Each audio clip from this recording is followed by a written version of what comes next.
Quero saudar os irmãos com a paz do Senhor, amém. Quero estar deixando uma palavra de Deus para o seu coração, que se encontra lá no livro de Isaías, capítulo 6, versículo 5. Então disse eu: ai de mim que vou perecendo, porque eu sou um homem de lábios impuros e habito no meio de um povo de impuros lábios. E os meus olhos viram um rei, o Senhor dos exércitos. Mas um dos serafins voou para mim, trazendo na sua mão uma brasa viva, que tirará do altar com uma tenaz. E com ela tocou a minha boca e disse: eis que isto tocou os teus lábios, e a tua iniquidade foi tirada, e purificado o teu pecado. Depois disto, ouvi a voz do Senhor que dizia: a quem enviarei? E quem há de ir por nós? Então disse eu: eis-me aqui, envia-me a mim.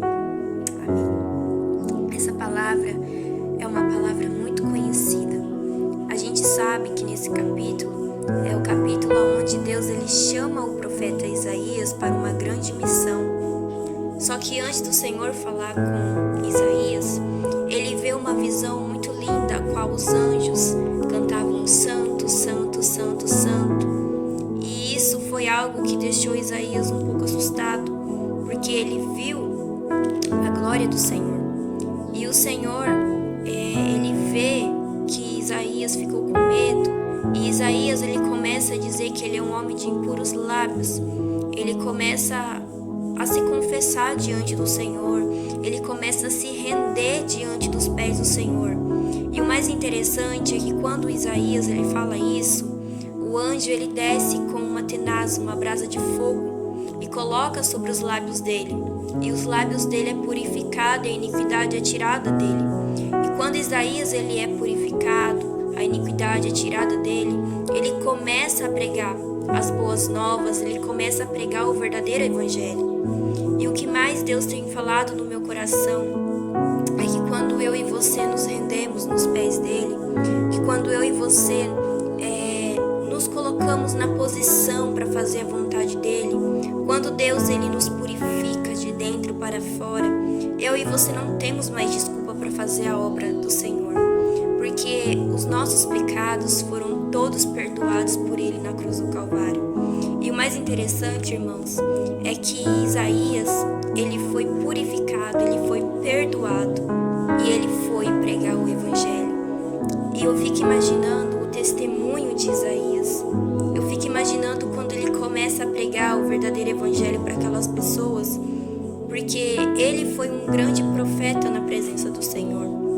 E o Espírito Santo ele começou a ministrar muito no meu coração que o nosso testemunho pode impactar vidas.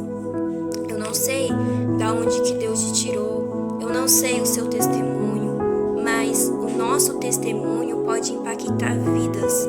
Pessoas podem ser transformadas, não por causa somente do nosso testemunho, mas pelo que Deus fez na nossa vida.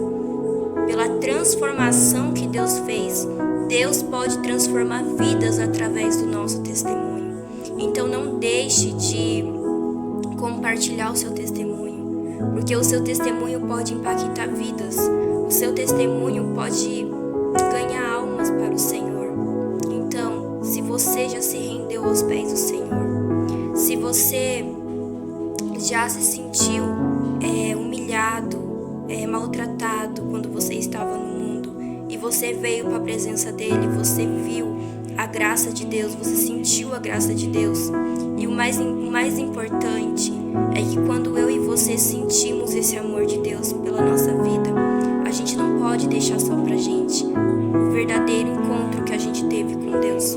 Porque Isaías ele foi um profeta que ele teve um encontro real com Jesus. E eu creio que você que está assistindo, você já teve um encontro real com Deus. E se você não teve, experimente ter esse encontro real. Aceite ele de verdade. Você que já tem esse encontro real com Jesus, vai pregar o evangelho.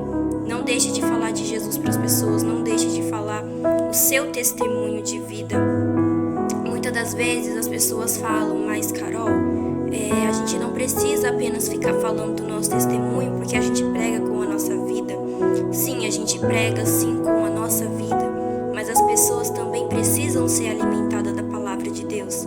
Elas precisam escutar a palavra de Deus, porque quando Deus foi no mundo, nos buscou, nos lavou, nos purificou, é para que a gente vá e traga mais pessoas para a presença dele, porque Deus conta comigo e com você. Então não se sinta incapaz, apenas seja um instrumento nas mãos do Senhor. Deixa ele te usar. Seja como Isaías, quando o Senhor falou para ele: a quem enviarei? E ele falou: eis-me aqui. Apenas diga para o Senhor: eis-me aqui. E deixa o Senhor te usar para aquelas pessoas que precisam. Talvez tem pessoas no meio da sua parentela que precisa apenas escutar um testemunho seu, que precisa apenas escutar uma palavra, e a vida dessa pessoa pode ser totalmente transformada, porque Jesus, ele trabalha nos mínimos detalhes. E muitas das vezes a gente acha que para ser usado por Deus a gente precisa ter muita coisa, mas não. Jesus, ele quer usar a gente nas coisas mínimas, nas coisas pequenas, para transformar vidas. Amém. Que Deus te abençoe.